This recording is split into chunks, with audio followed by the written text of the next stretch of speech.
आज जो मैं कहानी सुनाने जा रहा हूँ उसका टाइटल है the eyes have it, which is written by none other than mister Ruskin Bond. तो कहानी कुछ इस तरह है। रोहाना स्टेशन तक उस ट्रेन की बोगी में मैं अकेला ही था जब वो अंदर एंटर हुई। उसे छोड़ने के लिए शायद उसके माता पिता आए थे और उसकी माँ उसे तरह तरह की नसीहतें दे रही थी, जैसे कि खिड़की से बाहर मत झांकना या फिर अनजान लोगों से बात मत करना वगैरह वगैरह। उन्होंने एक दूसरे को बाय बोला और ट्रेन चल पड़ी। उस समय मैं बिल्कुल ही नेत्रहीन था। I was totally blind. मुझे सिर्फ इतना पता चल पाता था कि बाहर अंधेरा है या उजाला। मुझे नहीं पता वो लड़की कैसी दिखती थी, मगर मुझसे उसकी आवाज़ अच्छी लगी और जब वो चलती थी उसकी चप्पलों की आवाज़ जो आ रही थी वो भी मुझे अच्छी लगी। क्या आप सीधा देहरा की तरफ जा रहे हैं? मैंने उससे पूछा, पर वो चौंक गई। अरे, मुझे नहीं पता था कि इस ट्रेन की बोगी में कोई और भी है। ऐसा अक्सर होता है, जिन लोगों को ऊपर वाला पूरी रोशनी देता है आंखों की, वो भी कभी कभी धोखा खा जाते हैं। पर मुझे लगा शायद मैं किसी अंधेरे कोने में बैठा था, इसलिए वह मुझे देख नहीं पाई। मैंने भी तुम्हें नहीं देखा, पर जब तुम आई थी मैंने सुन लिया था कि कोई आया है। वो हंसकर बोली, नहीं, मैं सहारनपुर उतर जाऊंगी। फिर अच्छा है, मुझे ज़्यादा फेमिलियर नहीं होना चाहिए ना। आप तो चंद ही घंटों में उतर जाएंगी। और आप कहाँ जा रहे हैं? उसने पूछा। मैं देहरा और फिर मसूरी। मसूरी? उसकी आंखों में चमक आ गई। कितने अच्छे होते हैं ना पहाड़, खासकर इस अक्टूबर के महीने में। हाँ, इस समय पहाड़ बहुत अच्छे होते हैं, मैंने बोला। ऐसा लगता है जैसे पहाड़ियाँ सजी हुई हैं उन जंगली फूलों से, और सूरज की रोशनी इस समय इतनी सुहानी लगती है कि मैं बता नहीं सकता। और रात को जब हल्की हल्की ठंडक होती है तब आग के किनारे बैठने का और थोड़ी सी ब्रांडी पीने का मज़ा ही कुछ और है। मैंने इमेजिन करते हुए कहा, जो मेरी जितनी भी मेरी मेमोरीज थी उससे इमेजिन करते हुए मैंने उसको बोला। उसने अभी तक रियलाइज़ नहीं किया था कि मैं अंधा हूँ, बट मेरे लिए तो अच्छा ही था ना। मगर तब मैंने एक गलती करी। मैंने उससे पूछा कि बाहर की जो सीनरी है वो भी कैसी है। तब उसने मुझे बोला कि तुम खुद ही देख लो। उसे तभी भी रियलाइज़ नहीं हुआ था कि मैं अंधा हूँ। मैं विंडो की तरफ थोड़ा सा झुका और शायद नाटक करने लगा बाहर देखने का। क्या तुमने कभी नोटिस किया है कि कभी कभी ट्रेन में बैठा हुआ ऐसे लगता है जैसे हम आगे जा नहीं रहे हैं, हम एक जगह पे स्टिल हैं और पेड़ पीछे जा रहे हैं? ऐसा अक्सर होता है, उसने बोला।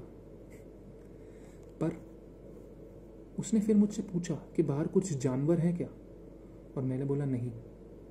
मैंने शायद एक तुक्का सा भिड़ाया था, क्योंकि देहरा के आसपास अब इतने जानवर रह नहीं गए हैं। कुछ देर शांत रहने के बाद मैंने उससे बोला कि आपका चेहरा बहुत ही दिलचस्प है। इस पर वो मुस्कुराई और बोली, मुझे पहली बार किसी ने बोला है कि मेरा चेहरा दिलचस्प है। हाँ, कि कई लोगों ने मुझे पहले बोला है कि तुम्हारा सुंदर चेहरा है, मगर दिलचस्प ये पहली बार सुना है। मुझे अच्छा लगा। और इस पे मैं बोला कि एक दिलचस्प चेहरा सुंदर भी तो हो सकता है। वो फिर मुस्कुराई। थोड़ी बहुत फ्लैटरी तो चलती है, और आई थिंक कोई विमेन माइंड भी नहीं करती। चलो, अब तुम्हारा स्टेशन आने ही वाला है, मैंने उसे बोला। अच्छा है, मेरा स्टेशन आने वाला है। मुझसे जो लंबी जर्नी होती है ना वो बर्दाश्त नहीं होती। 2-3 घंटे तक ठीक है, मगर इससे ज़्यादा नहीं। मेरी आंटी मुझे वहाँ लेने आएंगी, उसने फिर चौंकते हुए से बोला। पर मुझे तो अभी कुछ और देर बैठना था, और वो जर्नी मैं चाहता था कभी ख़त्म ना हो। उस जर्नी को मैं आने वाले स्टेशन तक अपने साथ लेके जाना चाहता था, और शायद उसके भी आगे। कुछ ही देर में ट्रेन रुक गई। टायर, जो पहियों की आवाज़ थी, वो मुझे आ रही थी। वो अपना सामान इकट्ठा करने लगी और मुड़ के मुझे बाय बोला। वो मेरे पास खड़ी थी। मुझे उसकी परफ्यूम की खुशबू अभी भी याद है क्या सुहानी थी वो खुशबू। मैं इमेजिन कर रहा था कि उसने अपने बालों का बन बनाया हुआ है, या उसके बाल लंबे हैं या कटे हुए हैं छोटे। मैं कभी नहीं जान पाया। तभी गाड़ी रुक गई और वो दरवाजे की तरफ बढ़ी। मुझे सुनाई दिया कि कुछ कन्फ्यूजन है दरवाजे की तरफ, और एक आदमी अपोलोजाइज कर रहा है उस लड़की को। थोड़ी देर में दरवाज़ा बंद हुआ और ट्रेन फिर से चलने लगी।